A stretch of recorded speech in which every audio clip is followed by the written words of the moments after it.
name is Dan Lapel for New Focus Recordings. Happy 2021, everybody. Thanks for joining us. And I'm excited to chat with Paolo Marchettini today about his album that is coming out. Debut recording of orchestral works, The Months Have Ends. Hey, Paolo, how's it going? Hi, Dan. Great Happy to New see Year. you. I'm well. How about you? I'm okay, thank you. Happy New Year to Yeah, everybody. Happy New Year to you too. So this is really exciting. It's exciting to have your first recording, full-length recording out, but also just the idea that in this day and age, to be able to put out a whole full-length recording of premiere works for orchestra is pretty remarkable. And so we're very honored to have this. And I wondered if you could talk a little bit about the genesis of all these different projects. So you worked with a handful of different orchestras in Italy and also in the United States. And this is sort of the byproduct of those relationships. Yes, absolutely. So this CD includes five different works for orchestra, and two of them also include soloists. There is one concertino with clarinet solo, which actually I will be playing myself. And there will be a piece which gives actually the title to the album, The Months Events, for soprano and orchestra. And these five pieces are the oldest one is from 2012. 2011 is Concertino.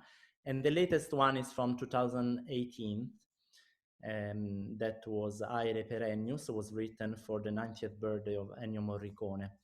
And these five pieces includes orchestra both from Italy and from US. So I'm very excited about that because for me, it's like a way to trace my personal journey because I came to US in 2010. And so the fact that this CD includes both Italian orchestras and American orchestras is really important for me as a symbolic fact that I belong to these two countries in a way, because I'm Italian, of course, but I became almost, I would say, I became American. I can say, actually, they used to say after 10 years, you become New Yorker. So Yeah, just became New Yorker, right? most definitely. Yes. I felt that way before. Yeah. But you are from Rome, no? I am from Rome, yes. And there are maybe some similarities in terms of a sort of big city, a very centered. There are similarities. Like they're both very chaotic, very hectic cities. Exactly. Very different, of course, in a way, but similar in some Right. parts. But the sort of the influence that Rome plays on Italy and the influence that New York plays on the United States, I think there's a centrality to both of those cities in terms of culture. Absolutely. I mean, Rome is the center of the history of Italy, and Of course, yeah. New York, in the same way, is the symbol of US. So Yeah. that way they're similar. So before we forget, I want to make sure to credit and mention some great people who worked on this record. The beautiful cover design art was by Marco Galata. Mark Wolf, who does so many of our designs, did the design layout, taking Marco's art. Ryan Streber, Octave and Audio, who of course is on countless great albums, did the mastering. And also we had a really special interview with you by Nils Vigland, who's a mentor to so many of us in the liner notes. And I really enjoyed reading that. And I thought Nils asked great questions, one of which I think sort of alluded to the extent to which some of the major Italian figures in music have sort of shaped your approach. You mentioned Morricone. Verdi has a reference to the Notturno, right? Yes. How do you feel about that after now living in the US for 10 years, maybe getting a little bit of distance from your life as a musician in Italy? Then in a way, like coming here made my Italian heritage even stronger in a way. Oh. Because, when you see things from the distance, they become stronger, they become more part of yourself. So I would say that my Italian identity became stronger probably after coming here instead of weaker. for sure, my style changed, and I had different influences, and perhaps I became more clear. I mean, I tried to be more clear, more direct. So I took that quality from American music in a way.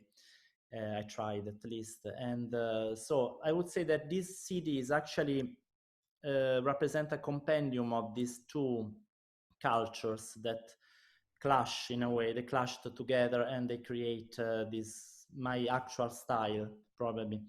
So I always try to combine the history, I mean the past. When I say past, I mean like I always have in my mind a reference of the greatest, like even like going back in time in the Renaissance time. One of my favorite composers is Palestrina. That is always like kind of a reference for me. Right. But also the music of today, of course, and the music of how I can imagine the music of the future. So I would like to always try a music that is out of time in a way, where the past and the present is like are together. So this is my goal. I don't know if I succeed in that, but I I always try to reach this kind of like suspended time, sense of time. Right. Well, I mean, we've talked a little bit about what I perceive in your music as a sort of a real sort of skill for long shapes and large scale structure, which feels sort of like a classical values in a way, like sort of time honored things that get passed on from one era to another. And it seems like there's a connection there to the past that's going on in your music, no matter what the material is that you're using, that it has this very sort of lyrical, dramatic, long arc over a lot of these pieces. I'm glad if you noticed that, if you felt that. Yeah. Yeah, I always try to, in a way, tell a story with my music. I like to have a dramatic arch in a way, and I always try to tell a story through notes, even if there is not a specific plot or specific like story behind the music. But what I'm trying to do always to work with contrast, to work with the climax and catharsis. I mean, I like to reach the catharsis toward the end of my music. Yeah. I like a sense to reach a sense of release at the end. Like the music has to reach through contrast, through the dramatic arch. Toward the end, I like to reach kind of a more deep dimension and more like almost spiritual in a way. I would say almost like a conclusion of all the drama we had heard before, and to reach a conclusion which is kind of like a catharsis, yeah, in a way. Right. Maybe we're going to pivot and jump around the album a little bit and talk about some of the pieces. And the first one we were saying we could talk about was the Concertino, which you're a soloist in, of course, and it played beautifully. And I was curious. I hadn't looked through your works list and sort of become aware of how many clarinet pieces you have in general, and whether or not most of the time that you wrote for clarinet was that because you were playing, or have you gravitated towards writing a lot of clarinet music for other clarinetists? And what's that whole experience been like for you? So for sure, I included clarinets many times in my music, but not specifically for me, for myself as a performer. Right. But I mean, I wouldn't say that is I wrote more for clarinet than for other instruments. I would say clarinet is one of them, like one of other instruments. And actually, I kind of feel intimidated by my instrument in a way, because anytime you play, you know deeply an instrument, you feel like you are afraid to enter in some cliche of Sure. stereotypes that the instrument brings with you. Yeah. So I always try to avoid those, and specifically in this piece, which is actually divided in 7 short movements, is a little bit unusual concerto. I call it concertino because it's like a smaller, not in the length because it's kind of consistent piece. It's almost 18 minutes, but I call it concertino because each movements are like short, but they're connected to one to each other, one to the other, and also they're connected in a certain way that they make almost a palindromic form, palindrome. And so in this piece, I tried not to write a traditional concerto when the clarinet is show off his skills and the orchestra just, accompanying. I was trying to create a real dialogue between the two, and I liked to find a virtuosic element, but in a deep way. So the clarinet is looking for his true deep self. This is my goal in this piece, and it's also a journey. This piece represents a journey, and the clarinet is looking for his true identity through these contrasting movements. Sometimes they are slow, sometimes they are rhythmical, and also the instrumentation change. Each movement has a different use of the string orchestra, also with two percussions. We have marimba and vibraphone. So I try to find a different way of writing a concerto, not just as a virtuoso Yeah. piece. Let's take a listen, and we can chat a bit about it a bit more after. So we're going to hear an excerpt from the fourth movement of the Concertino. This is the MSM Chamber Orchestra with Kyle Ritenauer conducting.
Great. So that was the fourth movement of Paolo Marchettini's Concertino for clarinet and orchestra.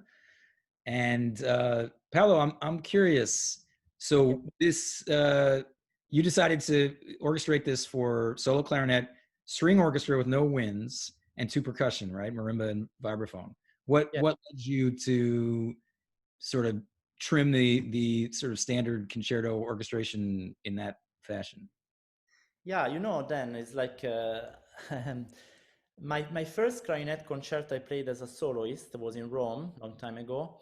Was actually Aaron Copland's concerto for clarinet, and it's a strange concerto because it includes only strings, piano, and harp. And I love that piece. I think it's a great piece, and I'm very attached to that memory because it was my first time as a soloist. I was very, very emotionally intimidated and moved by this opportunity I had. So I wanted to write something in a way similar. So I like the idea of having the strings as a protagonist in the orchestra. I didn't want to use harp like Copland did and piano. So I decided to use two percussion instruments. One was marimba, that is related to clarinet because it's a wooden instrument like the clarinet. And the other one is vibraphone, which is metallic, but also works as a sustain for the strings. So helps to, mild the sound together between the soloist and the orchestra. So I decided to use these two complementary, but also different percussion instruments. Yeah, it works beautifully. And keeping in mind the thing you said right before we played the excerpt, that you wanted it to be more about like a search for the clarinetist to find its sort of essence in a way, right? Yes. I think in some sense, not having the winds there reinforces that even more, because when you have a wind section or you have a similar section to the soloist, there's an inherent sort of tension there and antagonism, because you hear some of the same material sort of thrown back and it's sparse, right? Yes. But it all feels more synergistic, like the times that the strings weave within the clarinet. Well, I don't know. I'm sort of shooting from the hip here, but that was sort of my impression. I agree. I think I prefer that the focus is on the only soloist, like the only wind is right. Yeah, I think that's really effective. And you also have the in the third movement, it's sort of an homage to Frescobaldi, no? Yeah, this is an interesting surprises I had while I was composing this piece, because I didn't plan any quotation or anything, any sort of quotation during the piece, but I discovered, like looking carefully the material I was using, that and then playing. That time I was reading some scores of Frescobaldi, the great organist from Baroque period, and I discovered there was a lot of similarities between this material I was using and a ricercare that I was playing by him. So I decided to do a movement, the third one, I think, in which I was using only string quartet. So the strings is only soloist, four soloists, and marimba and clarinet. And I made a little quotation of this ricercare by Frescobaldi, but it's not really evident because it's part of the material that was included in my piece. Yeah, but that's, to me, it's also consistent with throughout the album, these sort of references here and there to the Italian compositional lineage, which is really cool.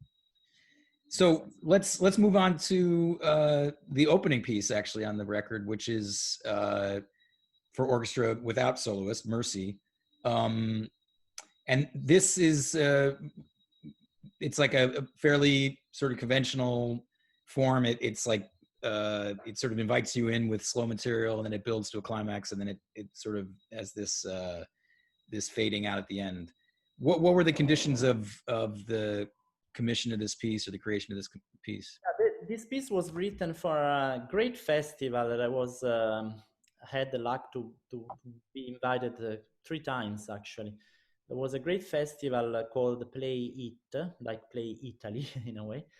And there was a great festival organized by a great Italian composer, my also friend, and Giorgio Battistelli. Actually, the piece is dedicated to him. And Orchestra della Toscana and his artistic director at that time was Battistelli. They commissioned me this piece for orchestra. And this festival was amazing because it was a festival which included all living Italian composer from old generation till the youngest generation. So there was a really incredible overview of what was going on in Italy at that time in contemporary music. I wrote this piece, and I wanted to do. I was already in US at that time while I was writing this piece, and in that time Italy was not in great moment for economy, and I think talking to friends living in Italy, they were very discouraged about job opportunities. So there was a kind of depressing moment. And I wanted to write a sort of modern miserere, have mercy on us. A miserere is also an important piece in the history. We know that Mozart was copying by ear this famous piece when he came to Rome, because it was a secret piece. I mean, no one could access to the score to this piece by Allegri. He was a Renaissance composer, late Renaissance composer. And there is this legend that Mozart transcribed by ear this piece, listening in St. Peter Church once he was in Rome. And so my idea was to create a sort of modern version of this piece, Miserere, as an homage to my country, like sort of compassion for this, my beautiful country, which sometimes had in history a lot of troubles, and was in a way very lucky, but also unlucky for some parts. And so I wanted to be really like a homage, a sort of love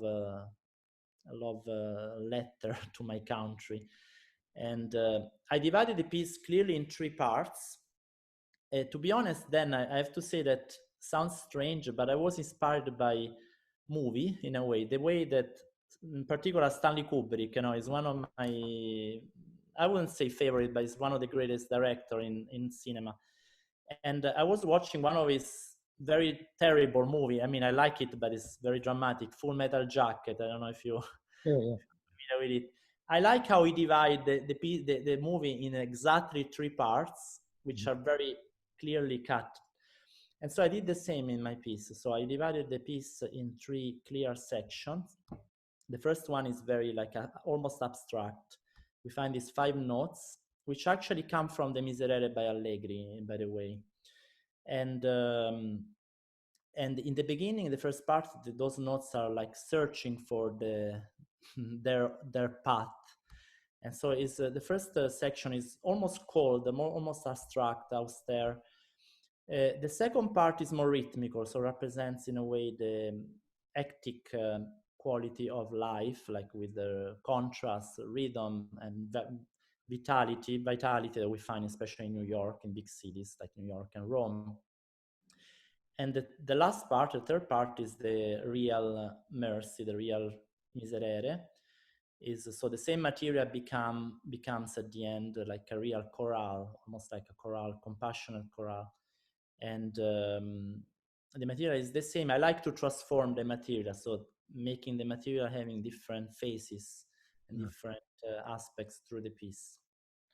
Great. So I think that's the excerpt that we're gonna listen to, the end, which is almost sort of like a chorale in the strings. And so let's check it out. This is Mercy, and this is also the MSM Chamber Orchestra. No, this is Orchestra della Toscana. My mistake. Orchestra della Toscana, Francesco Lanzilotta. Is that my pronouncing? Yes, Francesco Lanzilotta, who is a great conductor, young conductor, is a great friend of mine too. He's having a great career, and so I'm very happy that he's included in my CD, and we are very good friends. We know each other since we were students in conservatory. Oh, okay. I'm very happy that he's having a great career as a conductor. He's one of the most prominent young conductors right now. Great. Great. Wonderful. Yeah. Okay, let's take a listen.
Wonderful. That was an excerpt of Mercy, which is the first track on the album.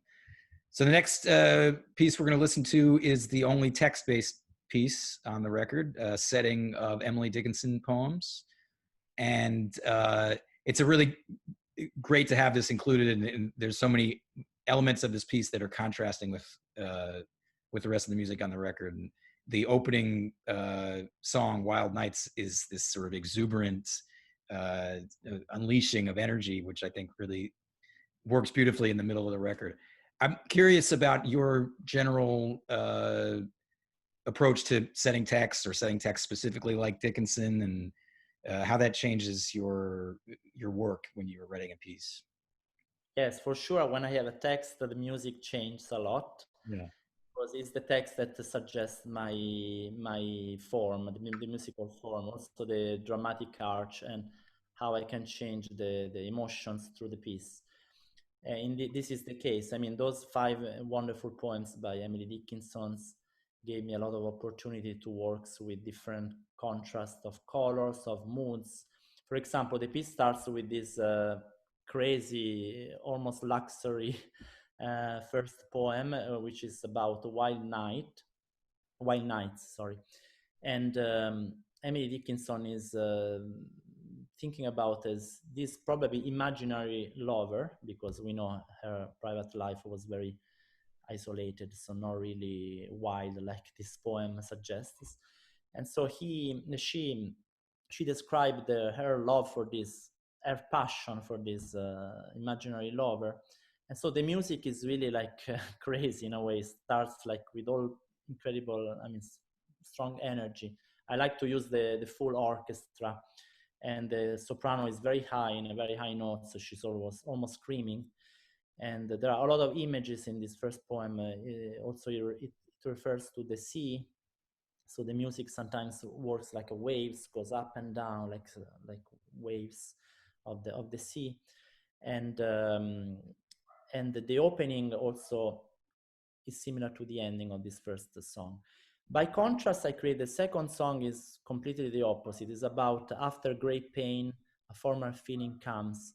So the second song is about the coldness that happens to all of us after a great pain, and the music becomes very intimate and very like sad in a way. And so the work, like I like to, I chose these 5 poems in a way that to create a story. So that is, I don't want to go too deep on that, but I like to create contrast between the poems and to create a sort of narrative path. And in a way, all poems are about the human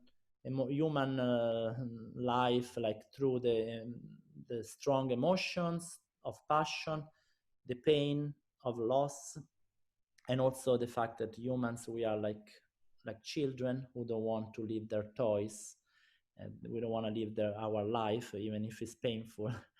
And so is in a way this works is full of memories, because I think those poems are referring to the beauty of life that we don't want to lose, we don't want to live.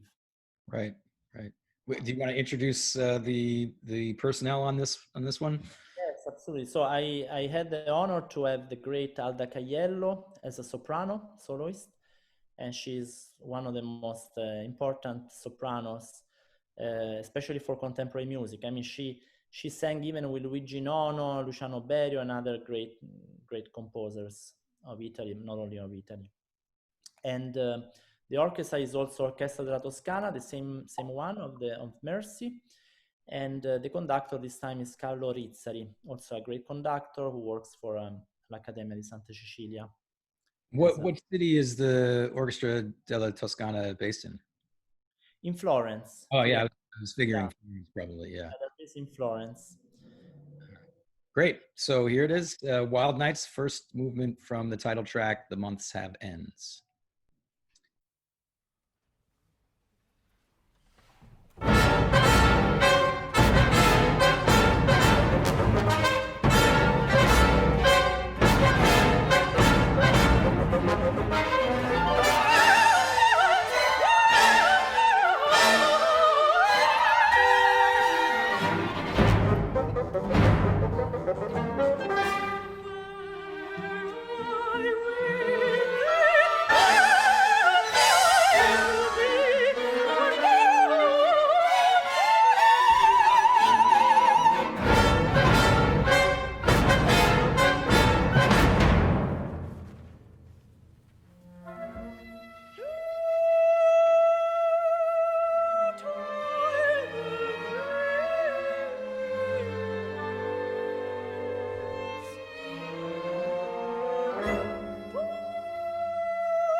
Great. So that was the opening movement of the title track, The Months Have Ends, Wild Nights. And we have one more piece that we're going to take a listen to, an excerpt from Notturno, which is inspired pretty directly by Verdi's Otello opera, right?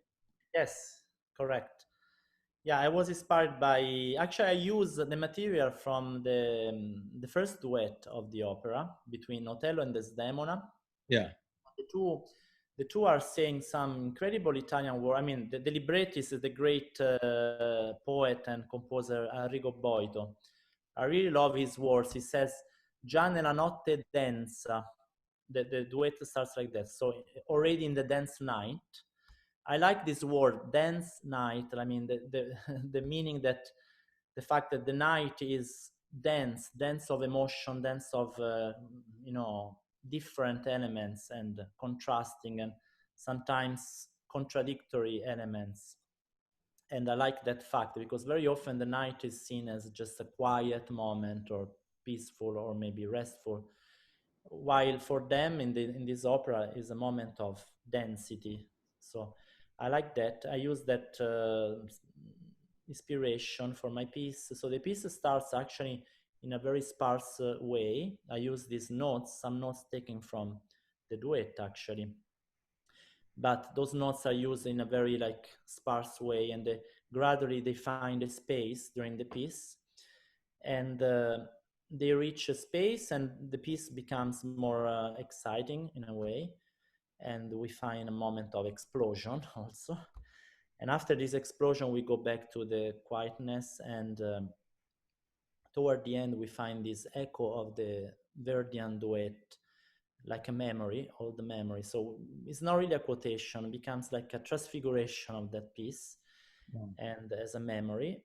And the piece ends in that way, mysterious way. I like to end the piece in a mysterious way. This Yeah. is my one of my, I think if I have something recurrent in my works, I like the mystery. I think music and art in general, they can work to create questions more than answers. Sure. Yeah. Like to stimulate your imagination, your the sense of mystery. You know, I like the sense, the poetry of mystery through art. Yeah. When art is too clear, to me, is not very interesting. Right. Right. I'm curious about with the. I know I'm sure it might be more unique to this album than to a lot of your other pieces, but it just so happens that this collection of pieces has, they all or several of them have like overt references to, like we were saying, to figures in the Italian musical tradition. And I'm thinking a little bit about the standard way that many of us study music history or European music history. It puts these three major traditions in these sort of categories. Italian music is about singing and lyricism. French music is about timbre and style, I think, in a way. And German music is often about rigor and counterpoint and verticality. And I'm just curious. I mean, you teach music theory, right? And you're an Italian composer living in the United States and immersed in music from all over both these three musical cultures, but also many others.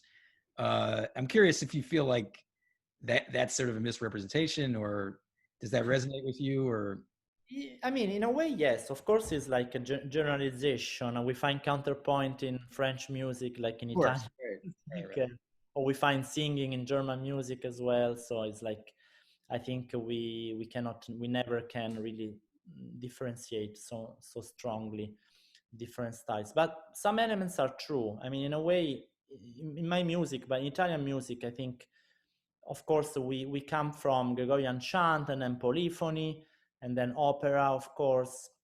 But together with that, Italian music had a very strong instrumental music tradition. So we had both in a way.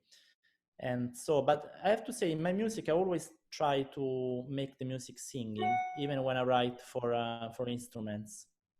So the singing quality for me is very important. When I say singing, of course, it doesn't mean that the line has to be vocal, but has to have a certain vocal quality, even if it's non, even can even jump up and down. But I have to have certain arc, and in a way that can remind the vocal line. And of course, has to come from a sense of expression. I like when I say vocal, I mean that has to come from a deep inside need of expression right. that's typical of vocal music. Yeah, yeah. I guess I mean, just the popularity of opera itself in Italy over the different eras just exerted such a powerful influence, even on non-vocal music, I'm sure. Yeah, what I would say that opera is really like a great representation of Italian culture, because we, of course, we come from singing, as I said, but also we are dramatic people in the way that, I mean, this is also a stereotype, but in a way it's true. Even if you watch Italian movies, for example, it's a mix of comedy and tragedy at the same time. We Yeah. like to mix.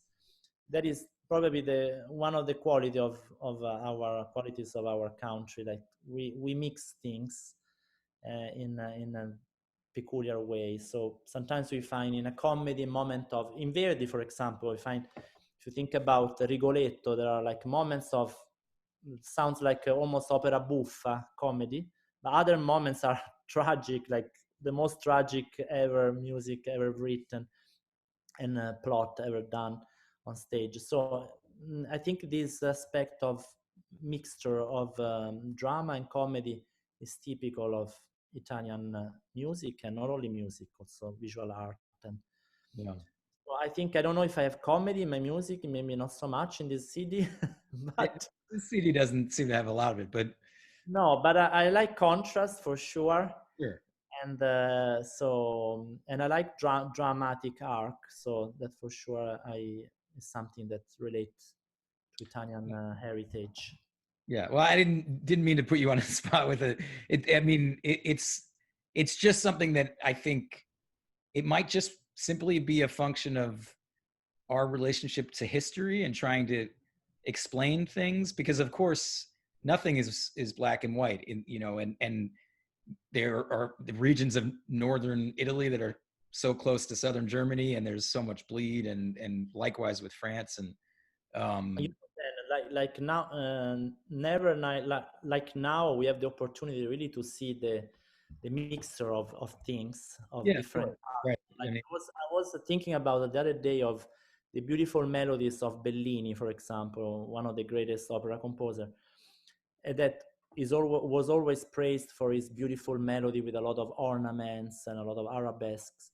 Actually, if you think about it, he was from Sicily, yeah. and Sicily had Arabic domination for many years. So for sure, he had influence from Arabic countries. Right. So those, even if you go to Sicily, the architecture, the embellishment of the architecture, the building are very Arabic sometimes.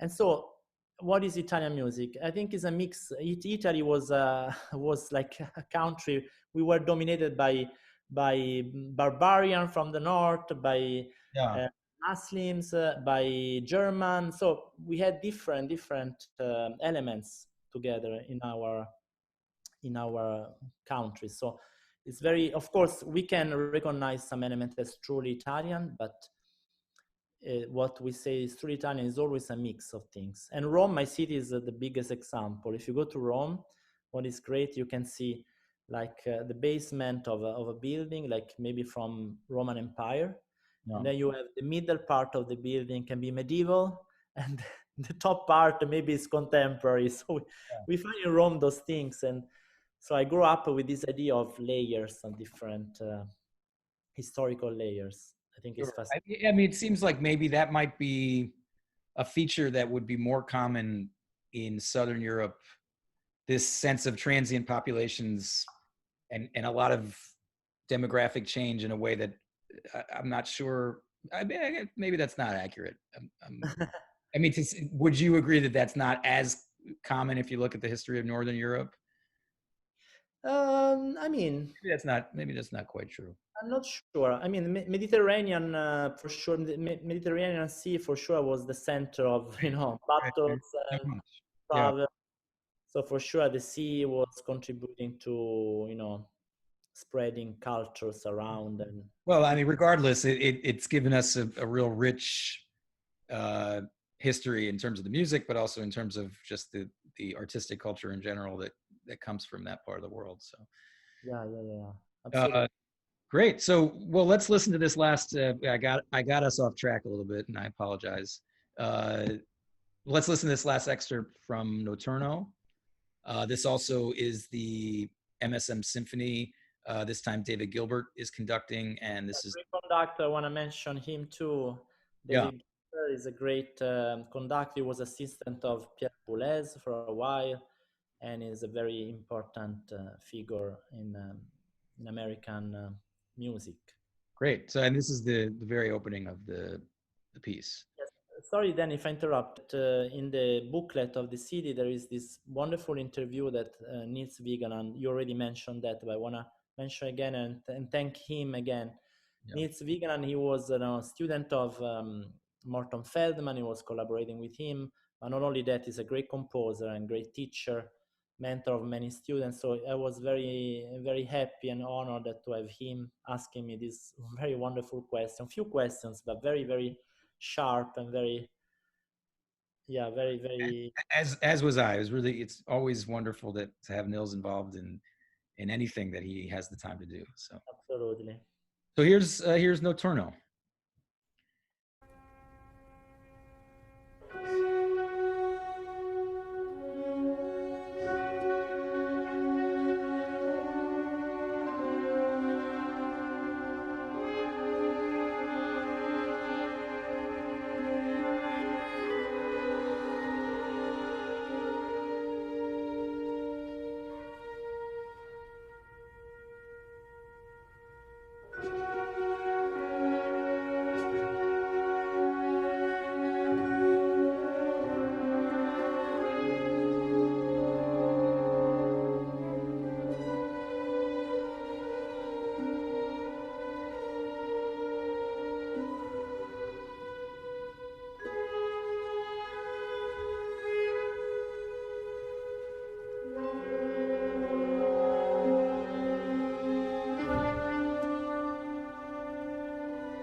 Beautiful. That was part of Notturno.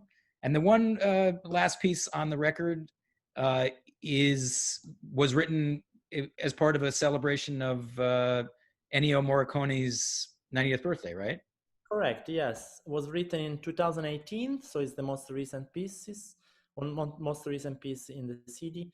And yeah, it was written for his 90th birthday of Ennio Morricone, legendary film composer.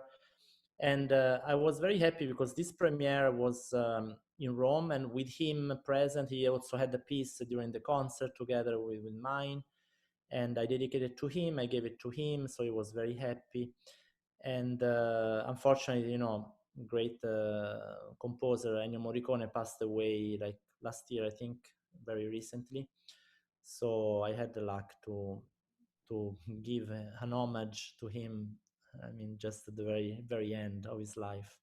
Yeah. And this piece actually include also a very hidden quotation of his music. Uh-huh.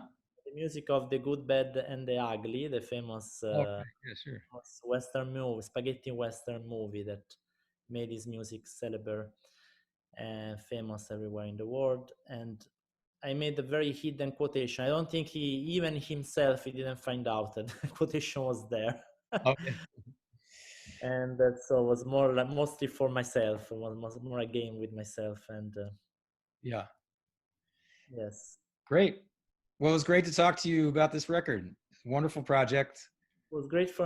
I'm grateful to you. Then thank you so much. My pleasure. Really nice way to start off 2021, and wishing you the best. Hopefully we can spend some time in person soon. For me, yes, can't Yeah. wait to see you in person. And congratulations for all your activity.